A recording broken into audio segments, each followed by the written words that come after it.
আসসালামু আলাইকুম প্রিয় শিক্ষার্থীবৃন্দ, আপনারা কেমন আছেন? এর আগে আমি ন্যারেশনের প্রথম পার্ট নিয়ে ক্লাস করাইছি। আজকে ন্যারেশন পার্ট 2 নিয়ে আলোচনা করব।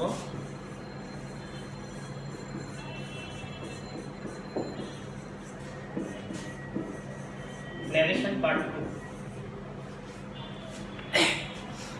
শিক্ষার্থী, এর আগে আমরা যে রুলসগুলো আমি ন্যারেশন পার্ট 1-এ দিয়েছিলাম সেগুলো নিশ্চয়ই তোমরা ভালোভাবে শিখেছো।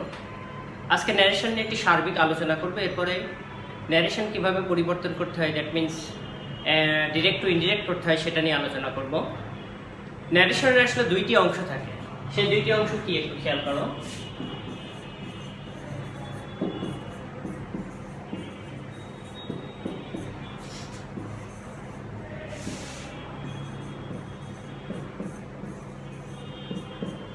He said to me, I saw you. এখানে he said to me এইটুকু আছে আলাদা অংশে, এবং I saw you এইটুকু আছে ইনভার্টেড কমার ভিতরে। সুতরাং এই ইনভার্টেড কমার ভিতরে যে অংশটা আছে এই অংশটার নাম হচ্ছে রিপোর্টেড স্পিচ, এবং এর বাইরে যে অংশটা আছে সেটার নাম হচ্ছে রিপোর্টিং ভার্ব। সুতরাং রিপোর্টিং ভার্ব অনুসারে রিপোর্টেড স্পিচটাকে পরিবর্তন করতে হবে।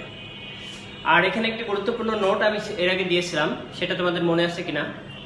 রিপোর্টিং ভার্ব যদি পাস্ট টেন্স ব্যতীত অন্য টেন্সে হয়, তবে রিপোর্টিং ভার্ব যদি পাস্ট টেন্স ব্যতীত অন্য টেন্সে হয়, তাহলে রিপোর্টেড স্পিচের টেন্সের কোনো পরিবর্তন হবে না। দ্যাট মিনস এখানে যে টেন্স আছে এই টেন্সের ফর্মটা এই ফর্মেই থাকবে। টেন্স চেঞ্জ বা ভার্ব চেঞ্জের যে রুলস আছে সেই রুলস অনুযায়ী পরিবর্তন হবে না। সুতরাং হি সেড টু মি এটুকের নাম হচ্ছে রিপোর্টিং ভার্ব, আর দ্বিতীয় অংশে যেটা ব্র্যাকেটের ভিতরে থাকবে এটার নাম হচ্ছে রিপোর্টেড স্পিচ।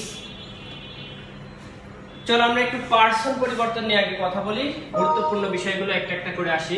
প্রথমে আমরা পার্সন পরিবর্তনের একটা নিয়ম, আমি প্রথমে একটা চার্ট দেখিয়েছিলাম, সেই চার্টটা একটু খেয়াল করো। পার্সন পরিবর্তন আসলে কতটা গুরুত্বপূর্ণ সেটা এই আলোচনায় তোমরা বুঝতে পারবে। দেখো এখানে যদি লেখা থাকতো হি said to I know you, I know you but not your parents. আমি খুব বেশি আলোচনায় যাব না, শুধু পার্সনগুলো পরিবর্তন করব। দেখো রিপোর্টেড স্পিচের ভিতরে যে পার্সনগুলো আছে এই পার্সনগুলো আমরা পরিবর্তন করব। কিভাবে পরিবর্তন করব? আমাদের ওই রুলসে লেখা ছিল ফার্স্ট পার্সন সাবজেক্টকে অনুসরণ করে, সেকেন্ড পার্সন অবজেক্টকে অনুসরণ করে, থার্ড পার্সন আনচেঞ্জড বা অপরিবর্তিত থাকে। রিপোর্টেড স্পিচের ভিতরে আই হচ্ছে ফার্স্ট পার্সন। এই ফার্স্ট পার্সন কাকে অনুসরণ করবে? এই হি কে অনুসরণ করবে। হি হচ্ছে রিপোর্টিং ভার্বের সাবজেক্ট, আর মি হচ্ছে এখানে অবজেক্ট। আই যেহেতু ফার্স্ট পার্সন সেহেতু সাবজেক্টকে অনুসরণ করবে। আই এখানে নমিনেটিভ ফর্ম বা সাবজেক্টিভ ফর্মে আছে, সুতরাং হি এর সাবজেক্টিভ বা নমিনেটিভ ফর্মটি আমাকে এখানে বসাতে হবে। দ্যাট মিন্স আই এর পরিবর্তে আমি বসাবো এখানে হচ্ছে হি, আই এর পরিবর্তে বসাবো হি। এরপরে এখানে আছে ইউ, দেখো এখানে আছে ইউ। এই ইউ এর পরিবর্তে কি বসবে? ইউ সেকেন্ড পার্সন, সেকেন্ড পার্সনের দুইটা ফর্মই হচ্ছে ইউ এক। দ্যাট মিন্স হচ্ছে ইউ সাবজেক্টিভ যেই ফর্ম, ইউ অবজেক্টিভ একই ফর্ম। সুতরাং আমি সাবজেক্টিভ বা নমিনেটিভ এবং অবজেক্টিভ কিভাবে আলাদা করব? সেটার পদ্ধতি হচ্ছে, যদি প্রিন্সিপাল ভার্বের আগে থাকে সেটা হচ্ছে সাবজেক্ট, আর যদি প্রিন্সিপাল ভার্ব এর পরে থাকে কোনো ইউ, সেটা হচ্ছে অবজেক্টিভ ফর্ম হিসাবে ব্যবহৃত হয়। সুতরাং এখানে ইউ যেহেতু নো প্রিন্সিপাল ভার্বের পরে আছে, তার মানে এটা 2 নম্বর রূপ বা অবজেক্টিভ ফর্মে আছে। ইউ সেকেন্ড পার্সন কার কাছে যাবে, কাকে অনুসরণ করবে? অবজেক্টকে অনুসরণ করবে। এখানে আছে মি। ইউ যেহেতু অবজেক্টিভ ফর্ম, মি এর অবজেক্টিভ ফর্ম হচ্ছে I me, that means me নিজেই objective form. That means you এর পরিবর্তে আমি এখানে মি বসাবো। এবার দেখো এখানে আছে ইওর। ইওর হচ্ছে second person possessive form, second person possessive form. You second person আগে যাবে হচ্ছে অবজেক্টের কাছে, অবজেক্ট আছে এখানে মি। আচ্ছা, যেহেতু ইওর ইওর পসেসিভ ফর্মে আছে, দ্যাট ইজ মি এর পসেসিভ ফর্ম কি? I me my. মাই হচ্ছে possessive form, that is me এর পরিবর্তে এখানে বসাতে হবে আমাকে my. I me my, my possessive ফর্মটা বসাতে হবে।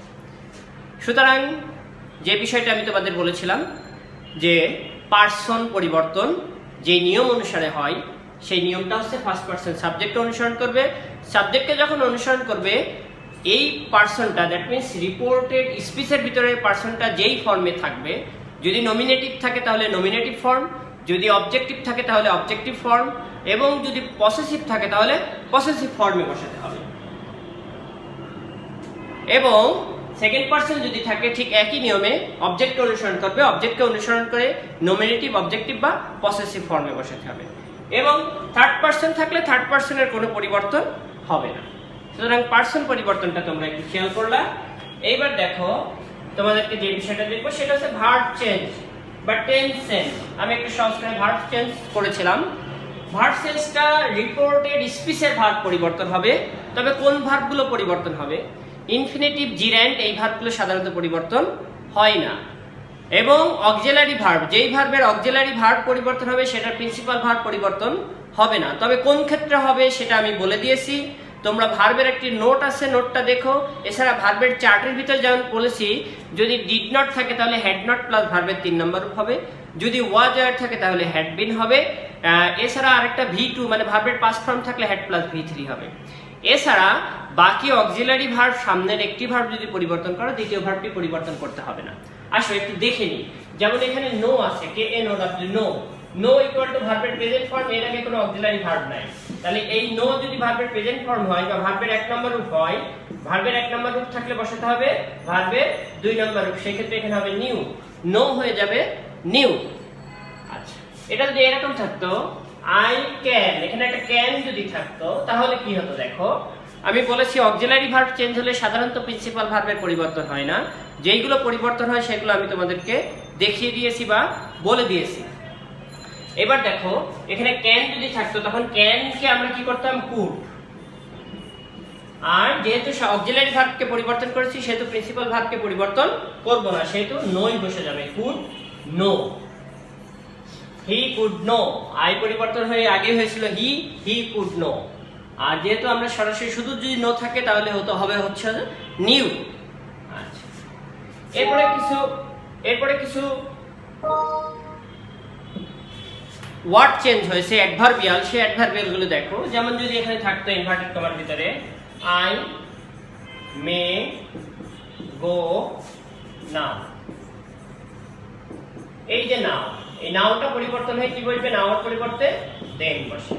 সুতরাং এই ছোট্ট ছোট্ট পরিবর্তন যে চার্টটা আমি তোমাদের প্রথম এপিসোডে দেওয়া আছে সেইগুলো যদি কমপ্লিট করো তাহলে দ্বিতীয় এপিসোডের এই পরিবর্তনগুলো তোমরা সহজেই বুঝতে পারবে। ধন্যবাদ সবাইকে। পরবর্তী এপিসোডের জন্য অপেক্ষা করো, বাসায় নিয়মিত পড়াশোনা করো এবং পড়াশোনা থেকে দূরে থেকো না। ধন্যবাদ সবাইকে।